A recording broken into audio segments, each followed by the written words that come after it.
Естілердің айтқан сөздерін ескеріп жүрген кісі өзі де есті болады.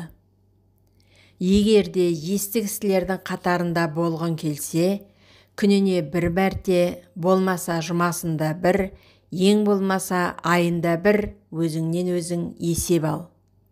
Адам ақылсыздығынан азбайды.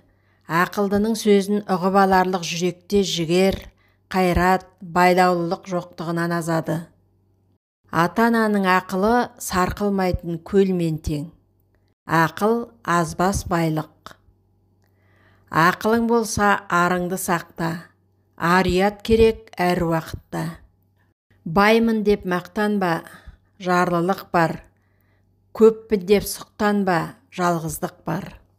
Адамгершіліксіз адам айқайлай келеді, жан-жағын жайпай келеді. Адамгершілікті адам жай-жай келеді, жан-жағын байқай келеді. Тегінде адам баласы адам баласынан ақыл, ғылым, ар, мінез деген нәрселермен озады. Одан басқа нәрсемен оздым ғой демектің бәрі де ақымақтық. Өзін тәрбиелей білмеген өзгеге өнеге көрсете алмайды. Сөзіне қарай кісі ал, кісіге қарап сөз алма. Адамның адамшылығы істі бастағандығынан білінеді, қалайша бітіргендігінен емес.